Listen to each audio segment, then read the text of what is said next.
जळगावच्या जिल्हाधिकारी कार्यालयाने प्रशासकीय कामकाजामध्ये सुधारणा झाली पाहिजे आणि त्यात जी आहे कामाची प्रगती वाढली पाहिजे, काम वेगाने झाले पाहिजे या दृष्टिकोनातून एक नवीन तांत्रिक प्रणाली विकसित केलेली आहे आणि या प्रणालीची आता चर्चा सुरू झालेली आहे। यावर बोलण्यासाठी आपल्यासोबत जळगावचे जिल्हाधिकारी आहेत। आपण त्यांच्याशी नेमकी प्रणाली काय आहे ते जाणून घेण्याचा प्रयत्न करणार आहोत।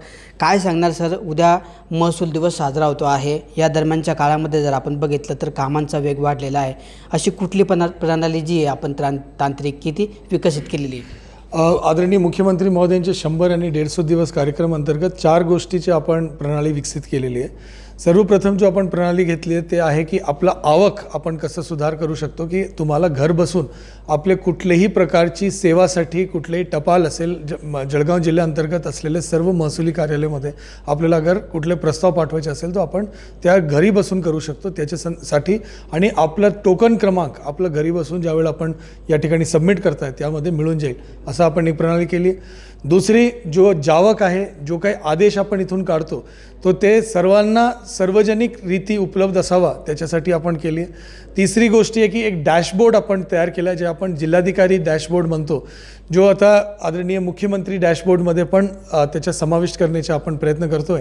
तो त्याच्यामध्ये जवळपास 124 प्रकारचे जो विभिन्न प्रकारचे जो महसूल विभाग अंतर्गत काम चालू आहे त्याचे प्रत्येक तालुका उपविभाग आणि जिल्हाधिकारी कार्यालयाचे विभिन्न विभाग कशा पद्धतीत काम करत आहे, काय त्याचे लक्ष्यांक होते आणि त्याच्या अचीवमेंट काय काय झाले त्या संदर्भामध्ये आपण एक प्रणाली डेव्हलप केलेली आहे। आणि चौथा आहे की आर्टिफिशियल इंटेलिजन्सचा वापर आपण मोठ्या प्रमाणात करतोय। त्याच्यामध्ये ऑप्टिकल रीडिंग असेल, कुठल्या प्रकारचे डेटाच्या रीडिंग असेल आणि त्यासोबत त्याचे नोट शीट, त्याचे ऑर्डर शीट डेव्हलप करायचे असेल तो प्रशासन फक्त गतिमान होणार नाही, परंतु अचूकता कसा आपण आणू शकतो आणि कमी वेळामध्ये जास्त काम आपण कसं करू शकतो, म्हणजे प्रोडक्टिव्हिटी कसा वाढ करू शकतो, या 4 गोष्टीबद्दल आपण प्रयत्न करतोय। सर, यामध्ये एक गोष्ट आहे की आपलं जिल्हाधिकारी पॉकेटमध्ये अशा पद्धतीची एक जी संकल्पना या माध्यमातून घराघरामध्ये पोहोचते की आतापर्यंत टपाल असेल किंवा तक्रारदाराला आपल्यापर्यंत यावं लागत होतं, मग ती तक्रारीसाठी ती निवारणासाठी पायपीट करावं लागत होती, मतलब या माध्यमातून ती थेट बसल्या जागेवर तो तक्रार पण करू शकणार आहे आणि त्याला तक्रारीचं उत्तर पण मिळणार आहे। हा, तर तक्रार करण्यासाठी आपण सोशल मीडिया असेल आणि त्याच्या माध्यमातून व्हॉट्सॲपच्या एक पूर्ण प्रणाली असेल, एक व्हॉट्सॲप नंबर आपण सार्वजनिक रीती जाहीर केलेला आहे। त्याच्यामध्ये जवळपास 5000पेक्षा जास्त सार्वजनिक आणि व्यक्तिगत तक्रार आपल्याकडे प्राप्त आहे। प्रत्येक तक्राराला आपण अगदी 72 तासमध्ये त्याच्या काही ना काही निराकरण करण्याचे आपण प्रयत्न करतोय आणि यदि कुठल्याही गोष्टीबद्दल आपल्याला अर्धन्यायिक प्रकरण करायचं असेल तर त्याच्याबद्दल योग्य मार्गदर्शन करतोय। आणि जिल्हाधिकारी कार्यालयाशी संपर्क अगर आपल्याला करायचा असेल तर त्याच्यामध्ये आपल्याला जिल्हाधिकारी कार्यालयापर्यंत येण्याची गरज नाही।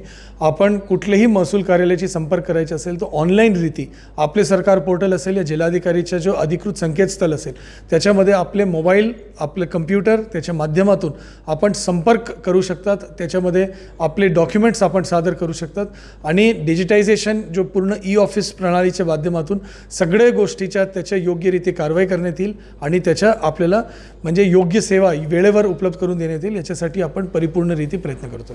सर, राज्यामध्ये आपला पहिला जिल्हाधिकारी कार्यालय असं आहे की अशा पद्धतीची ही प्रणाली आपण विकसित केली? हा, विभिन्न जिल्हाधिकारी कार्यालयामध्ये ऑनलाईन प्रणाली आहे, परंतु एक सिस्टमॅटिक रीती करण्यासाठी आपण प्रयत्न केलेला आहे आणि नागरिकांना ज्या पद्धतीमध्ये सेवेची अपेक्षा आहे ते महसूल दिवस आणि महसूल आठवडा जो आदरणीय महसूल मंत्री महोदयांनी जाहीर केलेला त्याच्यामध्ये यही अपेक्षा आहे की नागरिकांपर्यंत कसं सेवा आपण जास्त जास्त व्यवस्थित रीती पोहोचू शकतो। शासनाने घेतलेले विभिन्न लोकाभिमुख जो काही निर्णय आहे ते आपण नागरिकांपर्यंत कसं पोहोचू शकतो आणि त्याचा थेट लाभ म्हणजे गोरगरीब जनतेला कसा होईल त्याच्यासाठी आपण प्रयत्न करत आहोत। त्याच्यासाठी या पूर्ण प्रणाली आपण केलेला आहे आणि मोठ्या प्रमाणात सगळे लक्ष्यांक आपण पूर्ण करण्याचा प्रयत्न करतोय। प्रलंबित असलेले फाईलांची संख्या फारच कमी आपण करण्याचा प्रयत्न करतोय। अगदी 7 ते 15 दिवसमध्ये फेरफार असेल या कुठलेही टपालात आलेले कुठलेही सूचना असेल, कुठलेही दाखले असेल, अगदी 15 दिवसाच्या कालावधीमध्ये आपण देण्याचा प्रयत्न करतोय। या सगळे कारणमुळे आपला पेंडेन्सी असेल, तक्रारदारांची संख्या असेल ते सगळे मोठ्या प्रमाणात कमी पण झालेली आहे आणि यही प्रयत्न आहे की कसं आपण आपली सेवा डिजिटल आर्टिफिशियल इंटेलिजन्सचा वापर करून अजून गतिमान पद्धतीमध्ये कसं देऊ शकतो आणि पारदर्शकता या सगळ्या कामामध्ये कसं वाढ करू शकतो, या सगळे रीतीबद्दल आपण प्रयत्न या ठिकाणी करतोय।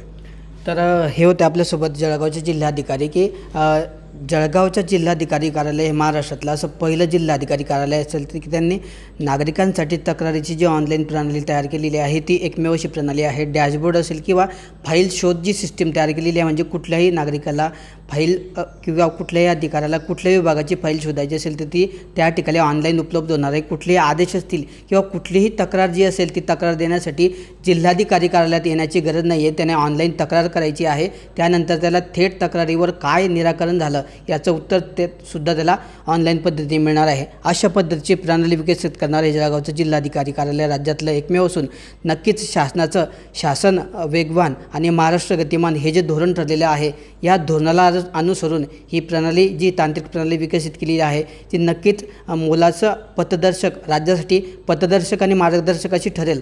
अशा पद्धतीची या प्रणालीची आपल्या जळगावच्या जिल्हाधिकारी कार्यालय असेल किंवा जळगाव जिल्ह्यामध्ये एकच चर्चा असून नागरिकांनी या प्रणालीचा जास्तीत जास्त संख्येने लाभ घ्यावा असं आवाहन जिल्हा प्रशासनाच्या वतीने करण्यात आलं आहे. कॅमेरा पर्सन वसीम खानसोबत किशोर पाटील, TV9 मराठी, जळगाव.